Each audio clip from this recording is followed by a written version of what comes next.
Welcome, everyone. We will just wait maybe a couple minutes for Mr. Çavuşoğlu to join us, and then we'll begin with the panel. Thank you.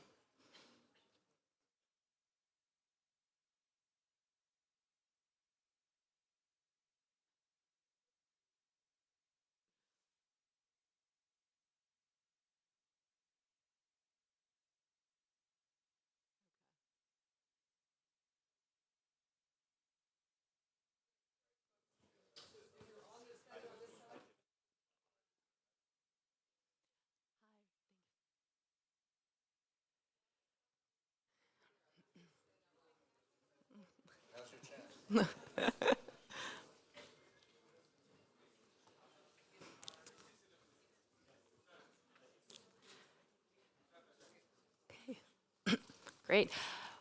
Welcome, everyone, to today's session on NATO Beyond 75, an alliance fit for the future, here at the Bled Strategic Forum.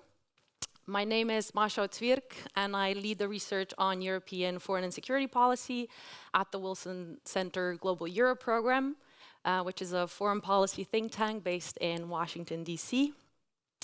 I'm originally from Slovenia, so naturally I'm very delighted to be here at Bled to moderate that panel and to attend what has been really a series of truly excellent and thought-provoking discussions. And I would like to thank the organizers, especially Peter and Matej, who worked with us to put together this excellent panel for you today. And I have no doubt that our session will continue with this trend of excellent discussions, as I have with me today a series of great speakers to discuss what's in store for NATO in the next 75 years. As you all know, this year the Alliance celebrated its 75th anniversary with a summit in the city where it all started in 1949, Washington, D.C. Well, there were many reasons to celebrate what has been assessed as the most successful defensive alliance. The summit was also a critical moment for assessing how well the alliance is adapting to a rapidly changing security landscape that we're living in. Allies agreed to important steps to strengthen deterrence and defense, bolster long-term support for Ukraine, and deepen NATO's partnerships. So I think today's panel comes at a right time to take stock of what was agreed at the Washington Summit, and where do we go from here for NATO to continue its mission of being a successful defensive alliance.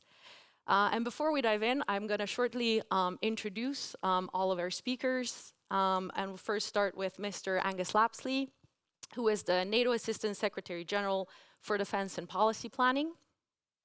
He served over 30 years as a diplomat for the UK and was also, among other things, Director-General for Strategy and International in the UK's Ministry of Defence. Next, we have Mr. Mevlüt Çavuşoğlu, currently serving as a member of the Turkish Parliament and also the head of the Turkish delegation to the NATO Parliamentary Assembly. Mr. Çavuşoğlu has a long-standing diplomatic and political career, served, among other things, as the Turkish foreign minister for over 8 years. Then we have Dr. Damir Črnčec, State Secretary at the Slovenian Ministry of Defence, also a long-standing career in national and international security, among other things, was the National Security Advisor to the former Slovenian Prime Minister Marjan Šarec. Mr. Alexandre Escorcia, a French career diplomat with almost 20 years of experience in security policy affairs, including serving as the Deputy Permanent Representative of France to NATO between 2019 and 2023. Ambassador Philip Reeker, chair of the Wilson Center Global Europe Program and partner and lead at the Europe and Eurasia practice at DGA Albright Stonebridge Group. Ambassador Reeker served as the Assistant Secretary of State for Europe and Eurasia during both Secretary Pompeo and Secretary Blinken. Next, we have Ms. Robin Quinville, Director of the Wilson Center Global Europe Program. She spent more than 30 years as a US diplomat, including serving at NATO, and was most recently the chargé d'affaires at the US Embassy in Berlin. And last but not least, we also have Mr. Valerio de Luca, founding president of the Academy for Innovation, Economic Development and Security, and director of Digital Policy Council. Welcome, everyone. Since we have a very, very busy panel, we will dive right in to leave some time as well for questions from the audience. And I will start with Assistant Secretary General Lapsley. From its founding, NATO was a defensive alliance. And as we have seen, its track record has remained very successful until this day. And this was reiterated at the last NATO summit as well, with important decisions taken to further continue its role in terms of deterrence and defense. In your current role, you're responsible for NATO's capabilities, defense policy and planning. And as we move ahead or away from the summit, what will be your priorities for NATO to achieve these goals? Well, thank you, and good afternoon, everyone, and thank you to Bled and to the Wilson Centre. And it's fantastic to see so many people in the room for a discussion about NATO, which I think is a sign of the times. But look, so in essence, NATO has reset its deterrence and defence policy following the Madrid and the Vilnius summits. And what the Washington summit did was it sort of pushed that forward and confirmed we were going in the right direction. And that approach, that strategy, is based first of all on a military strategy, which is then wrapped up in our strategic concept. And that is essentially about recognizing that, above all, we face a probably long-term strategic competition with Russia. We face other threats as well. Of course, we face the perennial threat of terrorism, and that still remains an important preoccupation for NATO.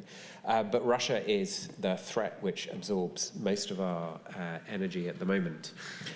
First of all, you have to deal with the fact that Russia is challenging us all the time, daily, in ways that stop short of actually going to war. And I think actually one of the things we have felt even over this summer is that the nature and the intensity of that challenge from Russia continues to rise. Disinformation, sabotage, assassinations, aggressive espionage, it's all climbing. So first of all, you need to deal with that, and you need to push back on it, you need to call it out and expose it and challenge it.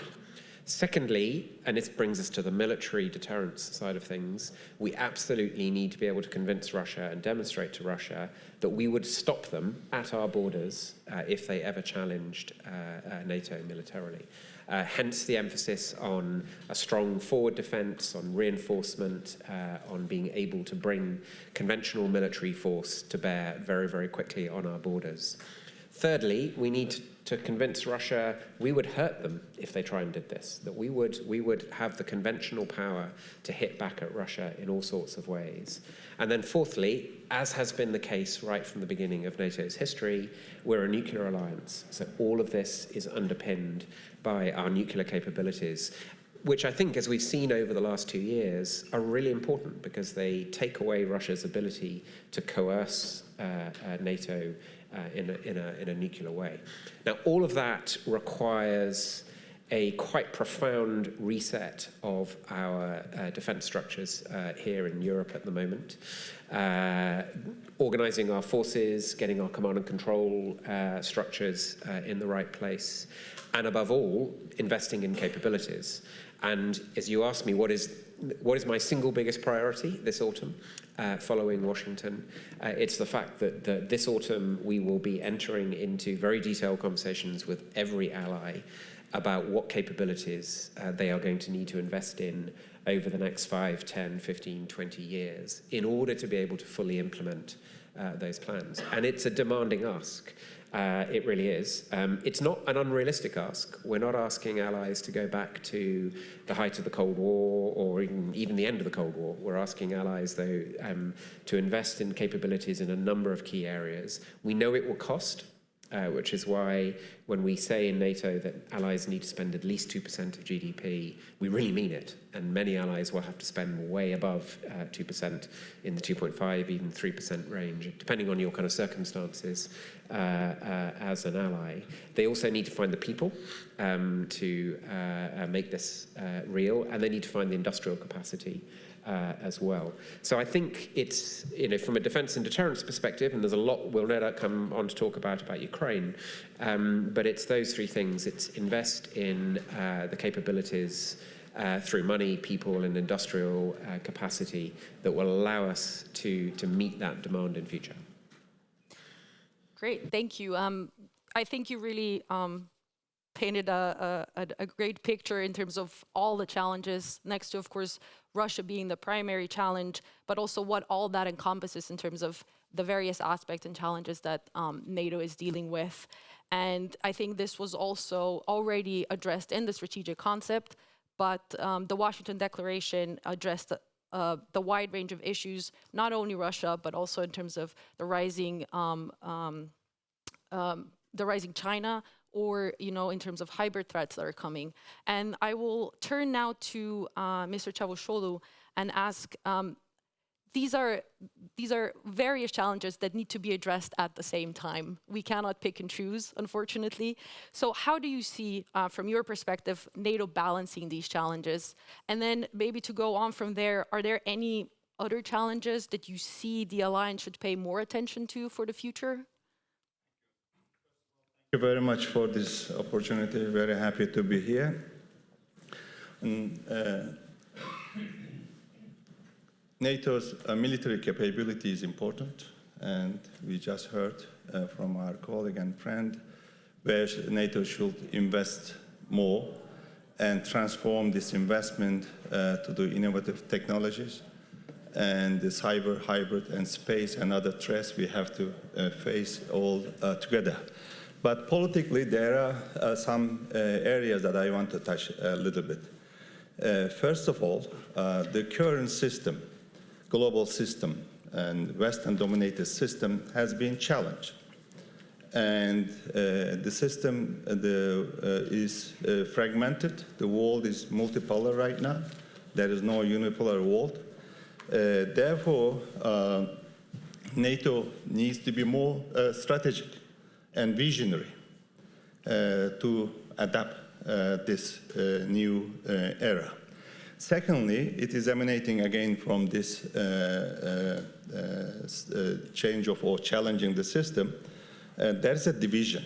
This great power fight or competition has been deepening the division between the superpowers or West and the middle powers. They have been raising their voices. Therefore, NATO could and should do more to have better dialogue with South and middle power. And to do so, to be successful in that, and NATO should act with prudence and justice.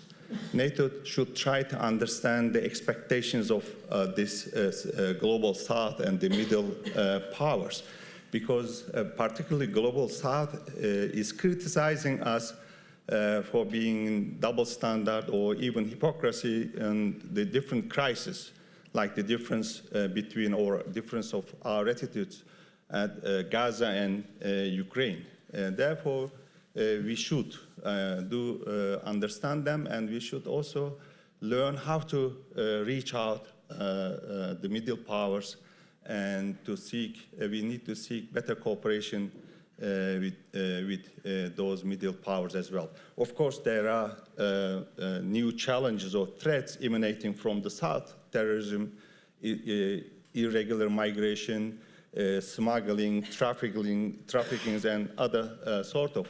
Then we need to also cooperate with them to face all these threats and challenge as well. And there is a shift in the center of economic power from west to east. It means Asia is emerging. And I believe that there is no difference between the security concerns of Asia and Europe.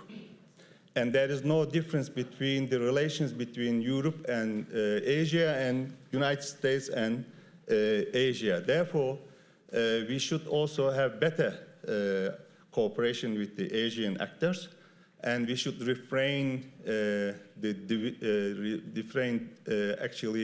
seeking the new amenities over there or the divisions. We shouldn't seek for new divisions in Asia, and we should take the benefit of this, the new economic power there.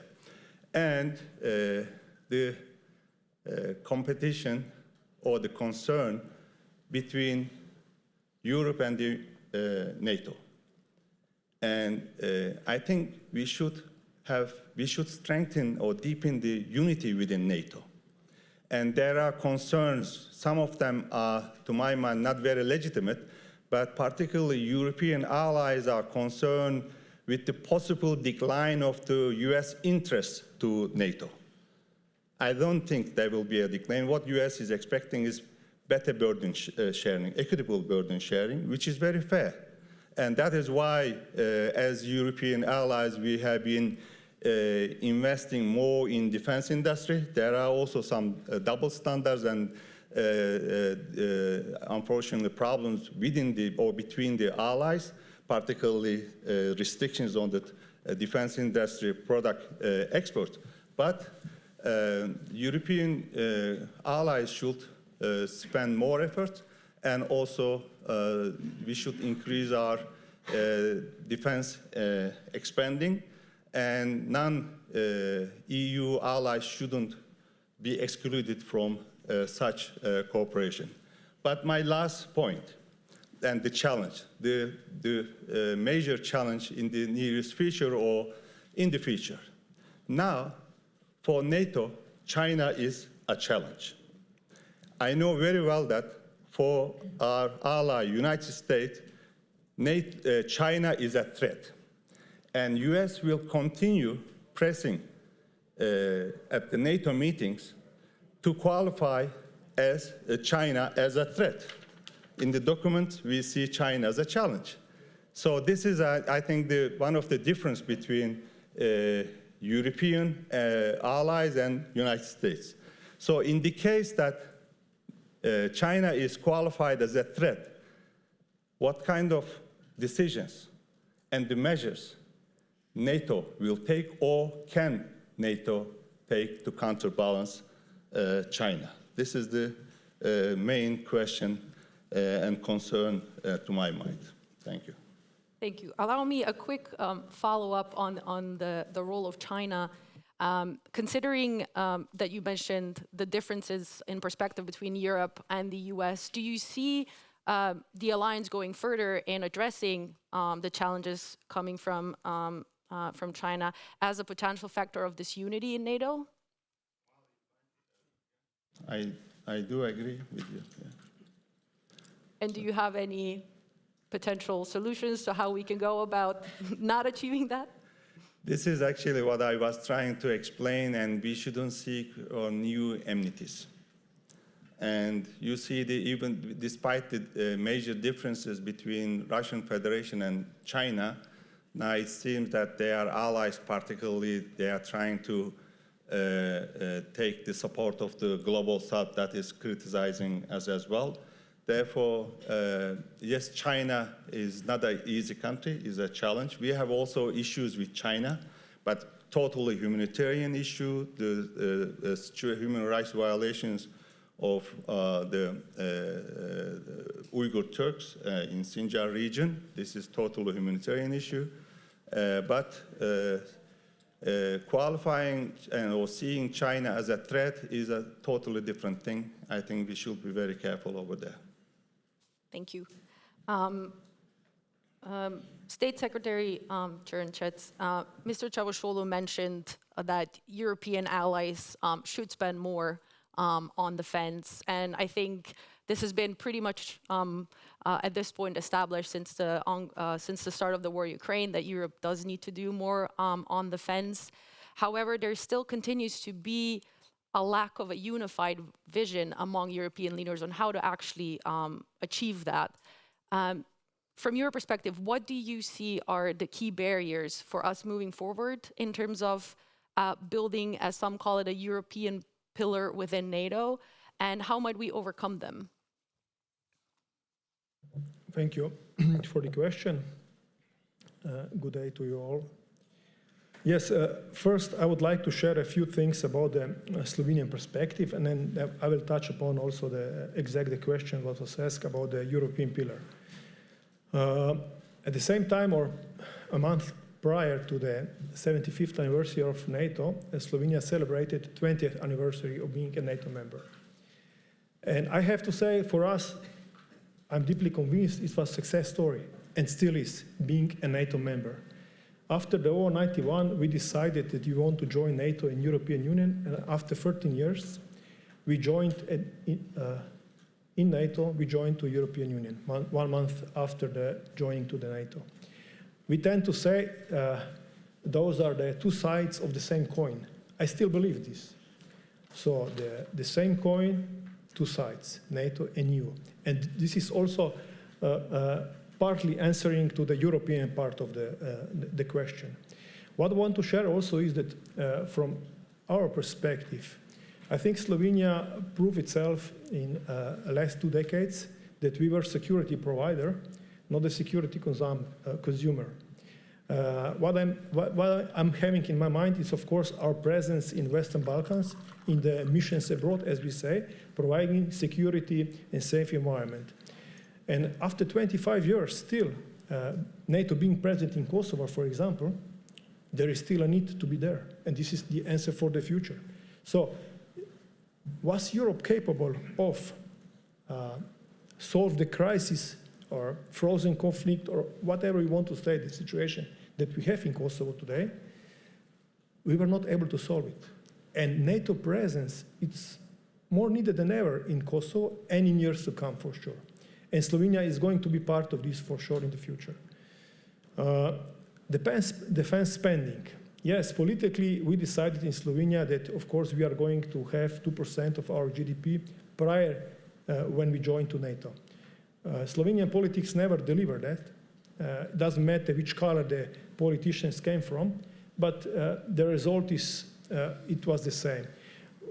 Where we are now, in recent years, of course, we adopted a parliamentary resolution, and our plan is that we are going to reach this goal of 2% in 2030. We are going step by step towards this direction, and we seriously mean to deliver this. And it's not because NATO is saying that we have to do it. No, it was our own decision that we want to share the burden and that we want to be part of the story. So to be the security provider, not the security consumer.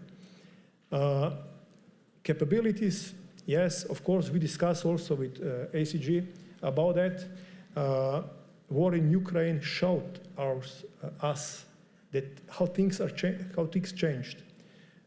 We know from the history that every future war won't be fought the same way as the previous one. This is the lessons learned that we are now extracting from Ukraine, all of us, and also NATO is extracting this, and we are going to do it also in Slovenia. And in this first part, I would like to say also a few words about what is important is when we address these topics is importance of that to have the public support for it. And in Slovenia, we have a lot of discussions how big is the support for NATO, whether decreased, increased, what are the numbers. And I always say it's exactly the same as it was in 2003. The ratio is same. As you know, we are one of the very rare countries that we have a referendum before we joined NATO. It was 2/3 versus 1/3. And if we would have a referendum, all the polls shows the same. Not as is tried to be presented sometimes in the public, how this support vanished in Slovenia. Maybe what is very typical for Slovenia, that some voices of minorities are much louder than the ones of majority. But this is more about how you do the public diplomacy in your own country about the NATO.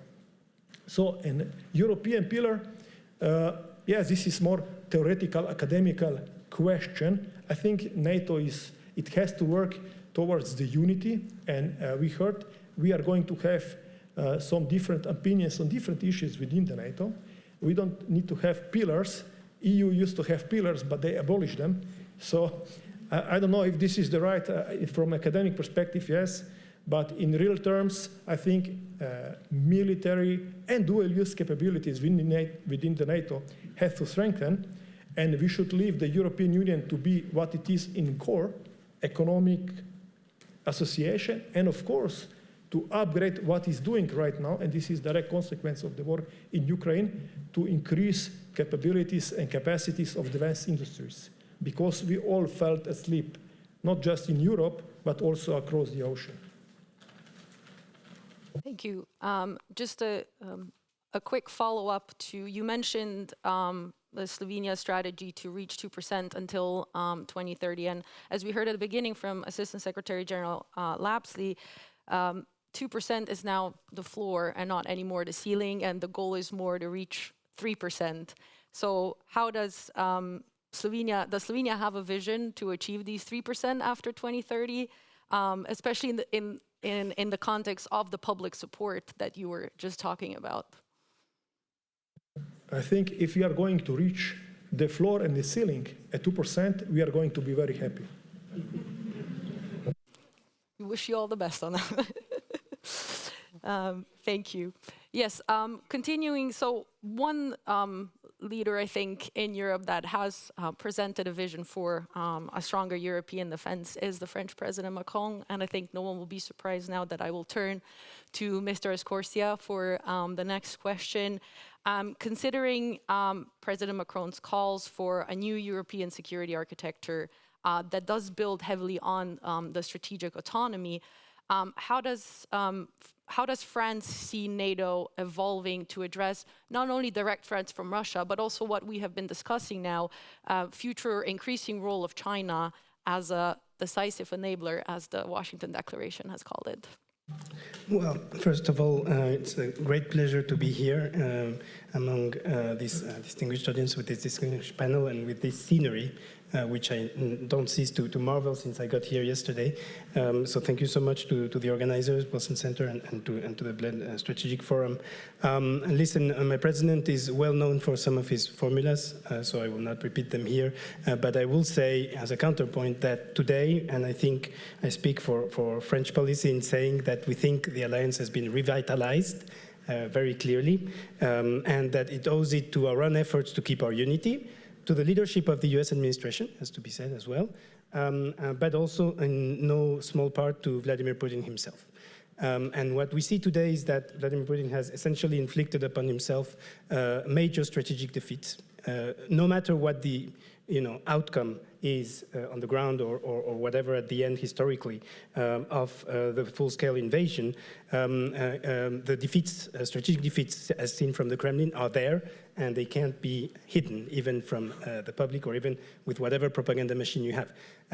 He wanted a NATO that would be weakened and with fewer members or with members doubting it. We have Sweden and Finland in. He wanted less NATO troops at his borders. He has a reinforcement, the likes of which we haven't seen since the end of the Cold War, and in a purely defensive manner, obviously. And he wanted a weakened Ukraine, as far from NATO as possible, and he got a Ukraine that is reinforced, re-energized in the defense of its own territory, and closer to NATO than it has ever been.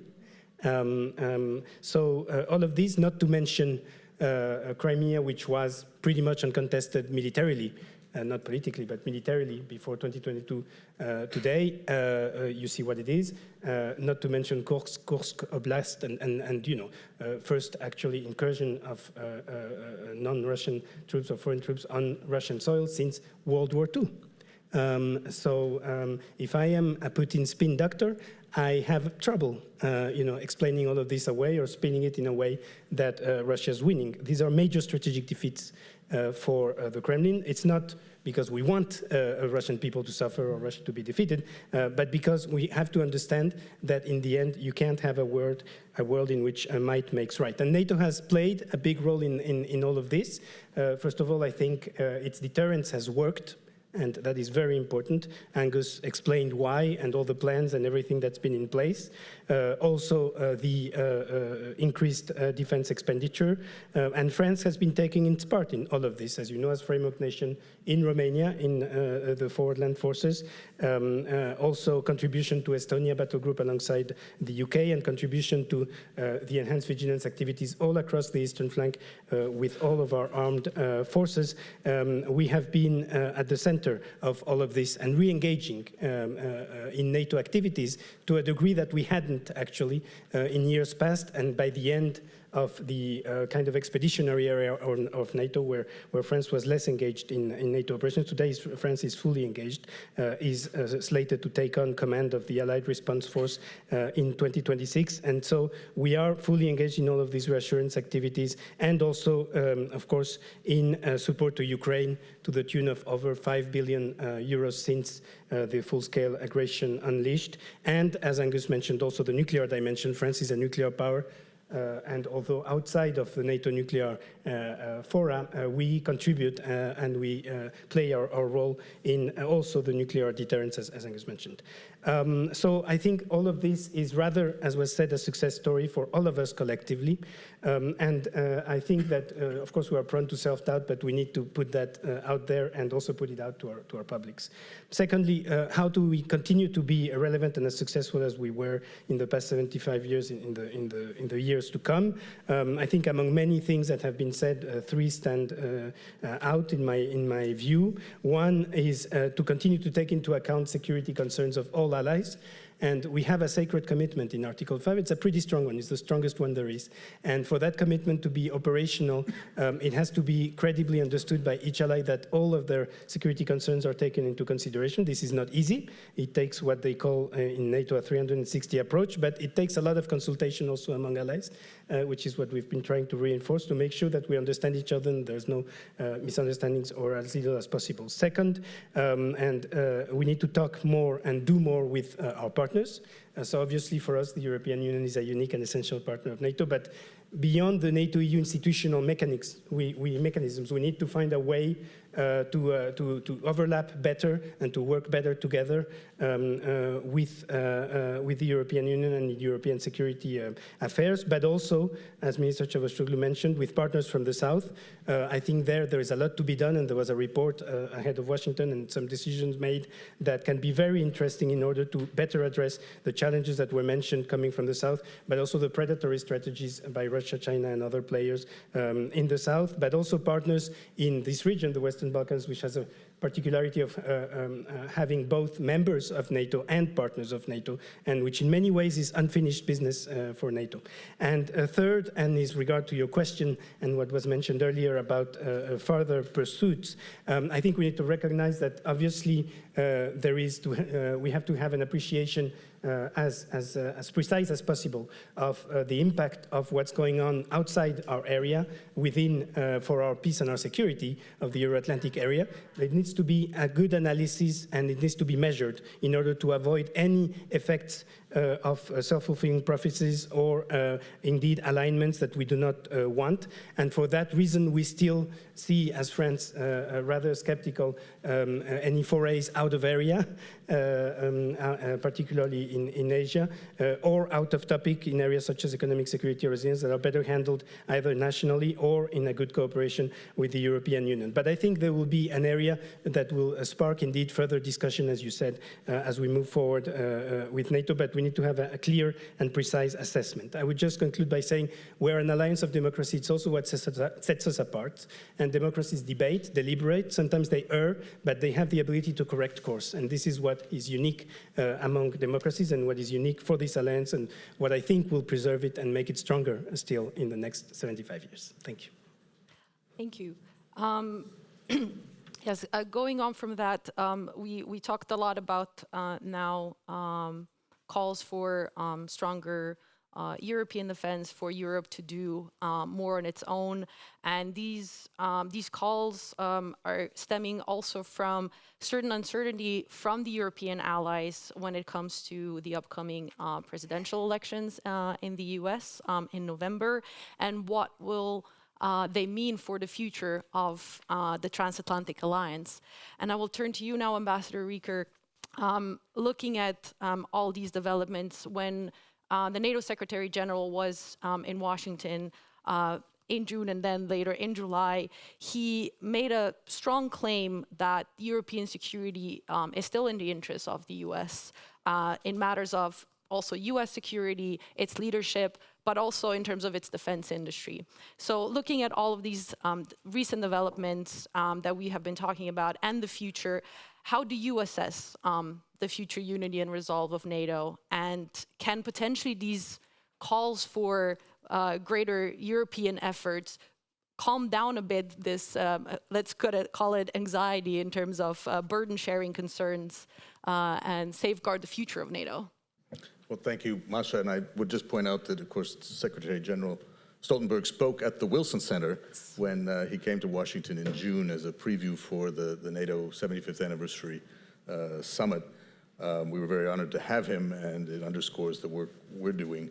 And I'm delighted to be a part of that with you and with Robin and our team, and to be partnering with the Bled Strategic Forum. So I want to thank our hosts and the government of Slovenia, the Foreign Ministry for putting this together. I think it's absolutely appropriate that we're here in Central Europe, in a country that joined NATO 20 years ago, that, as we've heard, contributes in its own unique way, along with now 31 other allies. And so, to answer the question, an alliance fit for the future and what you've talked about, I'm actually fairly optimistic on that point, and that comes from what we saw at the NATO summit.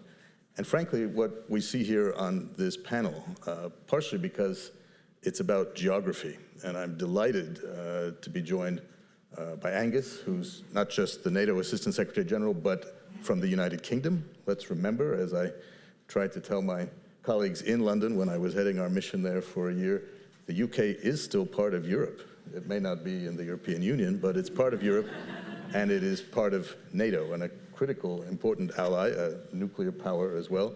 And we have Turkey here, and I spent so many meetings with Minister Çavuşoğlu, both with Secretary Pompeo and with Secretary Blinken, consulting as a NATO ally, as a partner.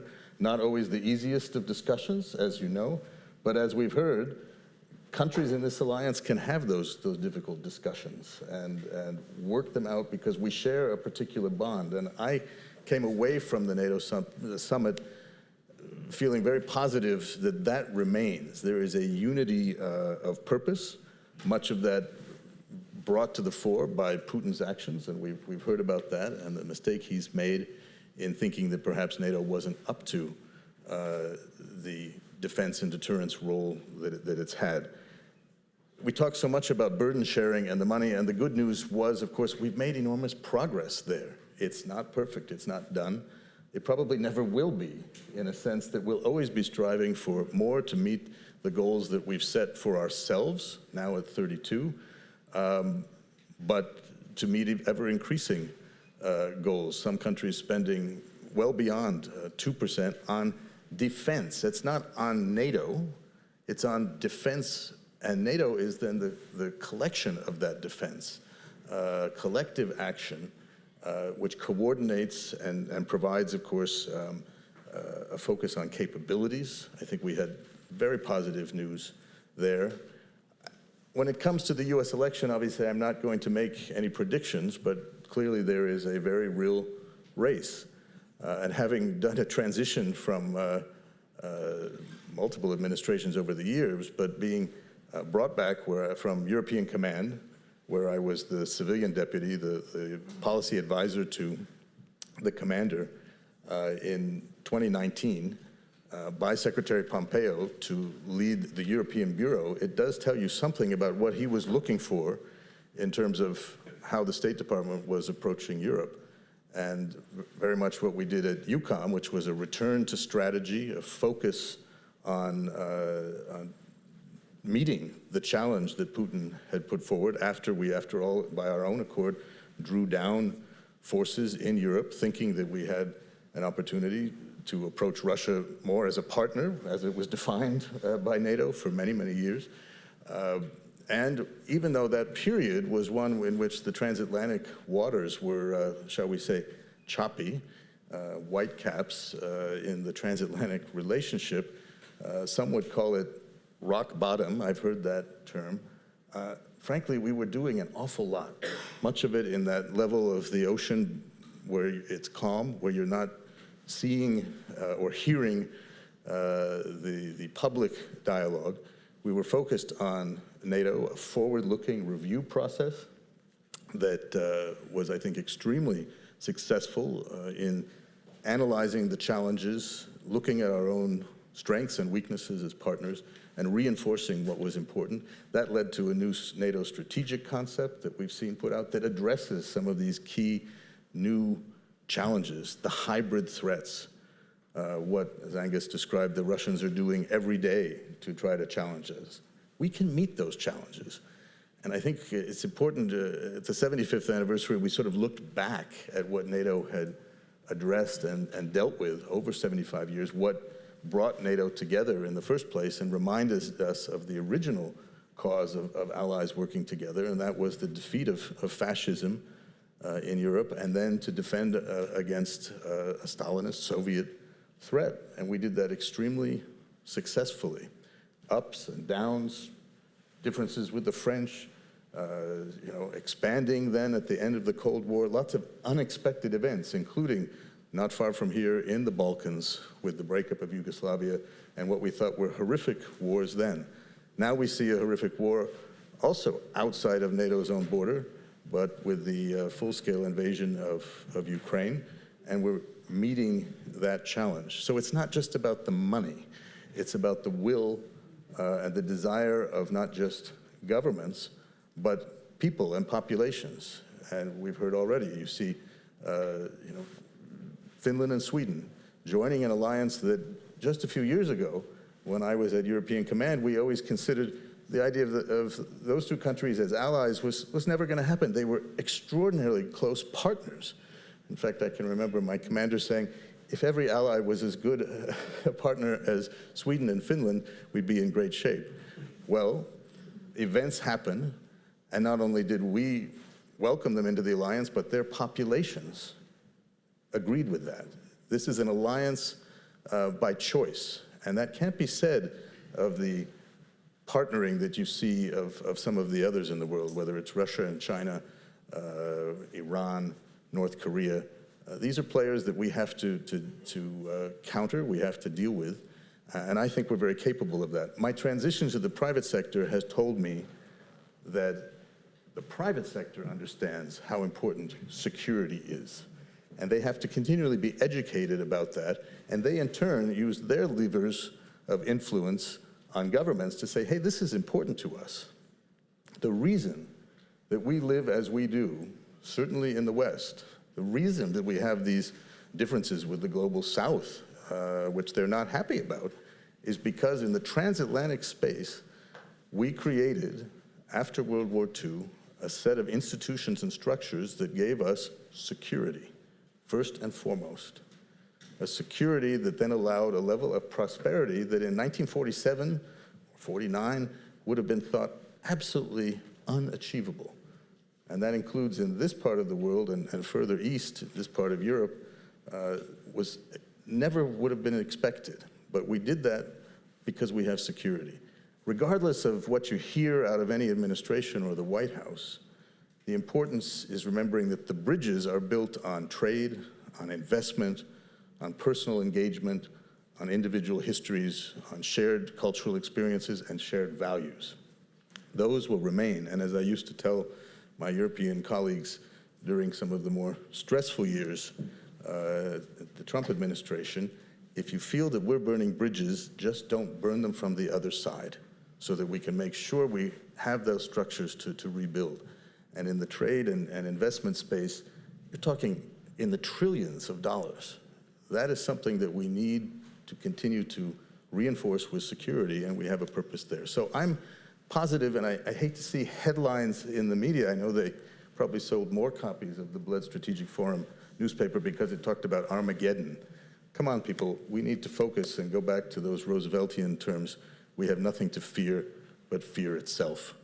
When we overcome that, I think we can accomplish everything. And so the alliance is very fit for the future. It takes hard work, it takes cooperation, but we have all of the pieces in which to do that.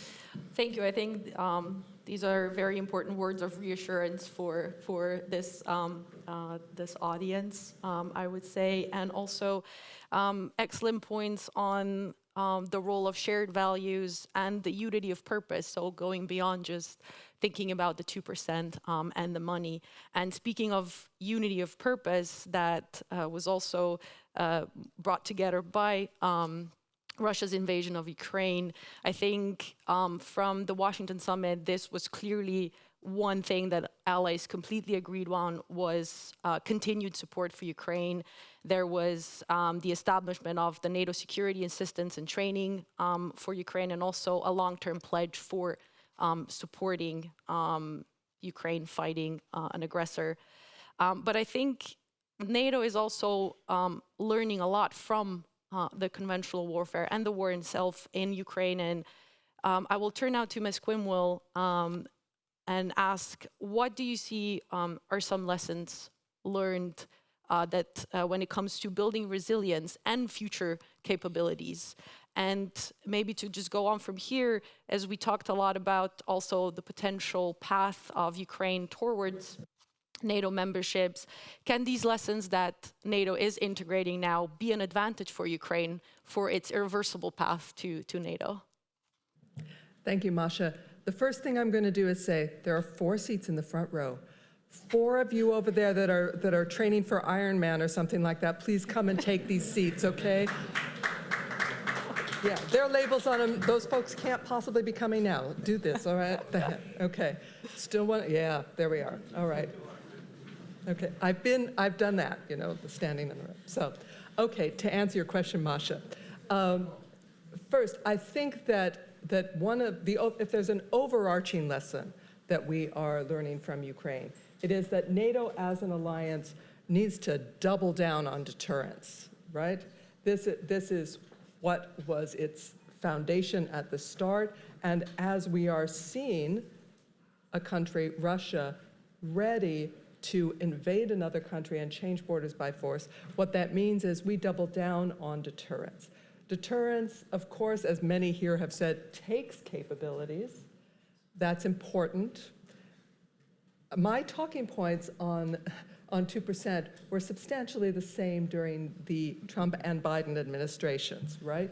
Why? Because deterrence, you can't deter if you don't have capabilities that are robust, right? So it's less about the sum or the percentage than making sure you're meeting those capability goals that NATO is so good at coordinating among the allies so that their defense is robust.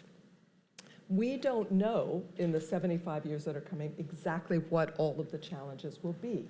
So we need to deal with what we do know now and do the investment that means that our capabilities are ready to sync up together for the fights that we can see or the threats that we can see, and then be ready to address the new ones. And this actually is the genius of NATO, that it is able to reinvent itself in that way. There are, of course, some practical lessons that we are learning from this war on the ground in Ukraine. And I'm just going to mention a couple of those. Well, and I'll tell you a secret. In January 2022, when it looked like something was really going to be happening in Ukraine, I thought that war would start with a cyber war, frankly. And instead, what we've seen is a ground war. And in fact, I think this has taken even generals by surprise, that it has been that kind of ground war. So it is worth remembering that we need to have the capabilities also to fight a ground war, and those capabilities need to be in a state of readiness, right? Just a fact. We also have seen that air defense is important, because that is what Ukraine is needing and using in order to make sure that it can protect its civilian infrastructure, including energy, because in this, what we have seen is that energy is a weapon, not only with Russia, Ukraine, but also Russia trying to cut off its European sources. There is another capability that we have seen utilized in this war, and that is unmanned aerial vehicles, or I'm just going to say it as drones because we all know what that is, right? Even though some of my colleagues would say, Robin, that's imprecise. Okay. At the Wilson Center, we have asked our global fellow, Jack Watling, to do a series on what we are learning from UAVs, the use of drones in Ukraine. Ukraine has been incredibly innovative in this field, and we can learn from that. Some of the things we're seeing is, first, if you're going to use drones and build drones, build them for the task. Don't make them an expensive multitasking thing that some of our defense departments love to imagine, design, and build for to be, massively expensive and ready for every threat. No, design them for what the various needs are, keep them cost effective. Also, remember that you need to be able to change the software on these every 6 to 12 weeks, because that is the nature of the fight on the ground, and this is what you're up against. You need to be able to do that. And you also need to make sure that you are looking ahead to what is next, which is how you counter the use of drones. And we are seeing all of this play out on the ground in Ukraine in a way that we had not anticipated seeing in this intensity. So we are learning from that. And for the record, Jack's work is free on the website, and we're coming up on his counter-drone paper this fall, because right now, to put it in a sports metaphor, we're using a really expensive Major League Baseball titanium bat to hit a gnat, right? And this is not cost-effective in the long run. And finally, one of the practical lessons from the ground is that I think we need to keep in mind as an alliance that a broad definition of security is important because we see energy being used as a weapon. We see that it is important to protect supply chains in order to make sure that those capabilities you've invested in, you are able to continue to use and replace. And you also need to keep in mind the importance of food security in any future fight. So those are the kind of practical lessons that we are learning from the fight on the ground, and there will be many more. What we have really seen, though, is the power of the alliance, the consultative nature of the alliance, the use of consultations in advance to share intelligence, to share assessments, to coordinate deterrent actions, and to be able to say, we intend to take deterrent actions. If you take this step, we will act as an alliance, we will act as individual countries. Sometimes that is to say, we will sanction you, and we will sanction you hard. Okay, we have done that as countries. To be ready, and also to say, right, we will also be ready to act in case of this war. And this is where I actually want to say that the European Union has been extraordinarily generous in its aid to refugees, and I think we always have to keep in mind how much countries are doing on that front. This has enabled them to come to Europe and to be ready to actually return when there is eventually peace in Ukraine. There are some lessons that I think we are still learning. We, I think, have lagged behind on provision of equipment. We have taken this in steps. We have sometimes been too slow. It is very hard for planners in Ukraine to do planning when they don't know whether or not they will have funding or be able to have capabilities that they are hoping that they will have. So it is worth learning that lesson, that perhaps we need to be able, as countries, to act more quickly when it comes to this kind of threat. But we need perhaps also to think about the caveats that we place on the use of equipment. Again, a lesson we are still learning. And I think what we are really learning is that our support must match our rhetoric. and that is the only way that it can be sustainable. You asked a little bit about whether this will help Ukraine's path into NATO, and the area that I see is that they are working with equipment provided by NATO countries, so they are learning that equipment. They are becoming able to operate that, but also they are training. And we, as Wilson, took a group to the UK and we watched training that was happening out in the middle of Norfolk somewhere for Ukrainian troops. It was impressive to watch. All of these steps that are happening there at Grafenwehr, elsewhere, are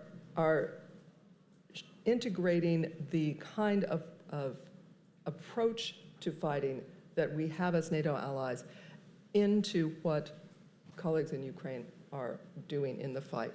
And so just that step alone is helpful. But also, as we are strategizing, working closely together, you can see this will be a step forward. And of course, we'll have the NATO office in Kyiv. So I'm going to leave it there. Thank you. One of your points mentioned the role of modern technology and looking ahead to what's next, and I think that's where investment and innovation play an important role. NATO has already done a lot with initiatives such as the NATO Innovation Fund and Diana, but to maintain a competitive edge with countries like Russia and China, who are investing a lot as well in these capabilities, NATO will need to do even more in terms of investment, but also harnessing talent that we have when it comes to innovation. And I will turn now to Mr. De Luca. Could you maybe share a bit more about what do you think could be some further steps that the Alliance can take to better harness the talent we already have for fostering defense innovation? First of all, thank you again for this year to invite me and to share ideas. The ongoing conflict in Ukraine, the hybrid and cyber threats remind us that peace in Europe cannot be taken for granted. And so it means that the NATO must be vigilant and ready to face these new challenges. But the vigilance is not enough. We have to build long-term capabilities and innovation, invest in cutting-edge technologies. It could be the key. But I would like to stress that it's not a problem of money, but is a problem of will and responsibility. And the issue of innovation, I think that could be interpreted, viewed inside the balance between the role of NATO's and the responsibility of Europe. I think that Europe has to take care more on its own defense. It means investing in technologies, investing dual use, military, and so on. If you imagine that that Europe spend 1/3 of as a whole of what US spend on defense, you understand that is not a problem of money, but is a will and a responsibility. And if you want to build a stronger European identity inside NATO, we have to be more concerned about the problem of the European strategic autonomy. And about this, Mario Draghi, the former president of European Central Bank and the former Italian Prime Minister, on the mandate of Ursula von der Leyen, is going to release in the next days a report on competitiveness. And I had the opportunity to read the first draft, and at the first recommendation is not the rhetoric of competition and so on, but this is the investment in the defense and security sector through 3 points mainly. First, the full access to European funding. Second, about the merger that could be allowed without any concern for competition and regulation. That is very important. And also with some exception for the aid of states. Third, the European...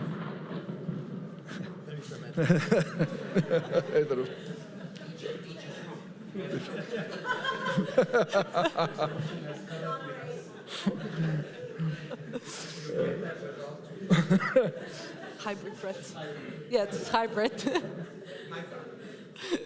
And the first one is the European preference principle that would be introduced to prioritize the defense solution of European over the external competitors. So as you can see, the investment in technologies, in security, and in defense will build a new European industrial policy on defense. We want in these reports that it could be one of the polar of the new commission chaired by the President Ursula von der Leyen, that on this report is to build a European giant on this defense and security sector, and in perspective, having a stronger Europe in this sector, in the technological age, could also support the run for the technological supremacy between China and US, because we have to say that the principle of reality say that Europe is not so strong, so we have to ally with our key ally, that is United States. So you have to choose between China and the United States, and of course there is no choice on that. And of course Italy is one of the most close ally of United States, so we are very concerned on this, to be stronger in Europe and to be stronger in NATO, and our government is committed to spend the 2% of the GDP in this defense because of this. So innovation, the rhetorical innovation pass through not only money, but will and responsibility.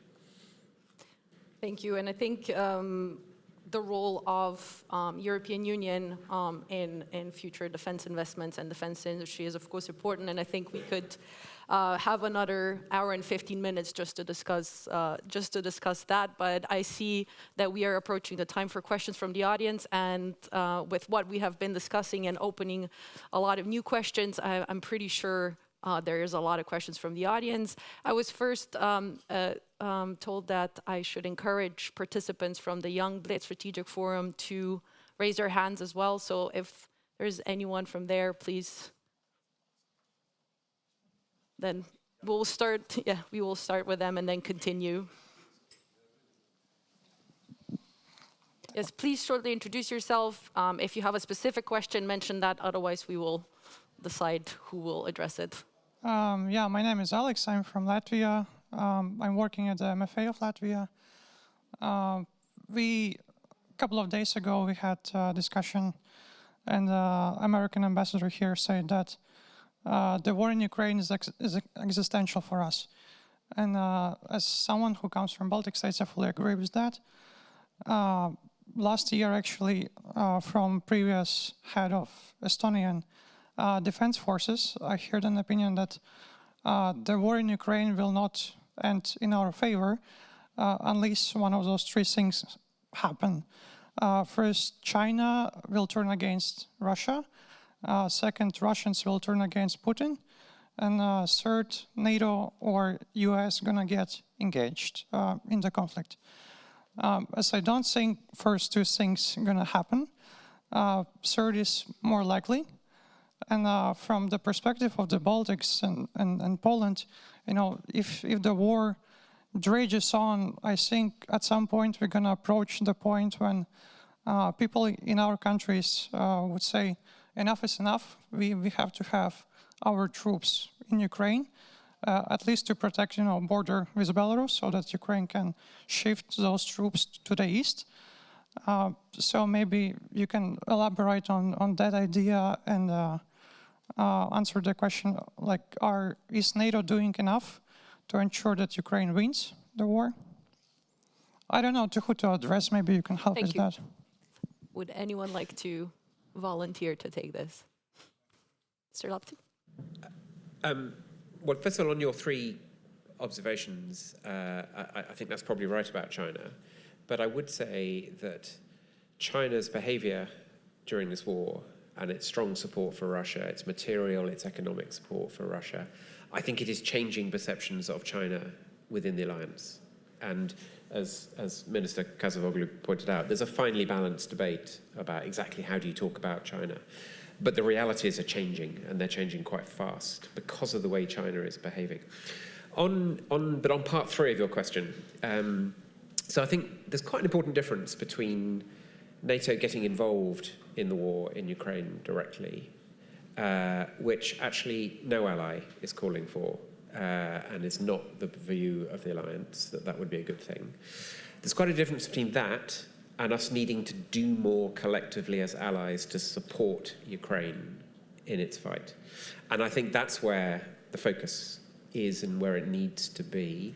And that's why at the Washington summit, the leaders, and it's 32 important countries, got together and said, we will double down on support for Ukraine. We will make sure we get $40 billion in over the next 12 months, etc. Now, I think there's all sorts of interesting questions about whether we could go a bit further and faster on some of the ways in which we support Ukraine, and lots of people would argue, I think rightly, that we should. But I think it's really important to maintain the distinction between that and the idea that NATO should start fighting in this war, for which there is really no support. And can I add in here that Ukraine gets a voice in this? Because in your three scenarios that left out quite a lot of Ukraine, and I think Angus's point that there can be more that we can do is actually key here. Where are the microphones? You have 3 questions here together. Thank you very much. Simeon Tsomokos from the Delphi Economic Forum in Greece. Great comments, and we thank you all very much. I think the speakers wisely, they didn't mention the elephant in the room. What is your take if we have a re-election of President Trump, and what is going to be in the alliance if Trump is re-elected? Thank you.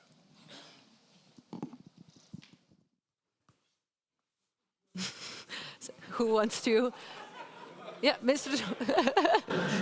Thank you. Thank you very much for this good question. And I was also attending the summits, NATO summits that President Trump was dominating. And he never actually spent any words undermining NATO. And he rightly criticized President Macron for his statement that NATO is brain dead or something like that. But he was criticizing European allies for not two reasons, for not reaching 2% defense spending goal. To my mind, we have to be flexible there because some countries, like take Luxembourg as an example, and where Luxembourg should spend this money, only 600 soldiers. Instead of spending for these equipments, they should contribute to NATO activities and NATO missions, for instance. That is another story. But Trump was at each summit criticizing for not reaching that goal and for the lack of equitable revenue sharing. I mean, the equitable sharing. That was his point. And at each summit, I remember very well, after lecturing us how America was great under his administration or leadership, he was attacking the European leaders. he was excluding President Erdogan, I don't know why, and also Slovenia, because his wife is from Slovenia, and he was, so you will be safe if he is elected, okay? So and I remember what, on 2% spending, defense spending goal, what Prime Minister Orban said. He said, you know, I have to decide to invade all my neighbors to reach that goal, right or not? So we have to be flexible there. I don't see any reason to be concerned of the possible election of President Trump on NATO, but on other issues, US trade restrictions, it will be a legitimate concern if there is anyone. Thank you. You want to? Okay, go ahead. Hi to everybody. My name is Roman Jakic. I'm the former Defense Minister of Slovenia and chairman of the Liberal Southeast European Network. Yesterday you heard Slovenes are very dedicated to bring on the board the Western Balkan countries. Alexandre Dugin, the brain of Putin, said recently in one of the interviews that the Russians must, when he was very positively speaking about the Serbian politics, he said that they will finish what they started in the Western Balkan. So while, and I experienced this as the head of the OSCE ODIHR mission in Montenegro in 2016 as the head of that mission with the attempt of coup there. So my question is, due to the fact that they are basically finishing what they started, and recently we started to talk about the strategies and the actions, what we will do with the Western Balkans and the influence of the Russians in that area. I'm just questioning, are we fit for the fight in the future to basically fight that gap and advance they already have? Thank you. First. I would like to answer my Slovenian colleague in English. The term of Balkanization as an implosion of the countries was developed in the Balkans after the First World War. And one of my theses is, and the biggest nightmare of the West is that we are going to see after the war in Ukraine, Balkanization of Russia. This is one of the consequences that can happen and is very realistic. If we saw the implosion of Soviet Union, why not the Russia? But and this is the direct answer, I would like to share also two small points. I'm very happy that we discussed today a little bit also about resilience, because resilience became the #1 word also within the NATO.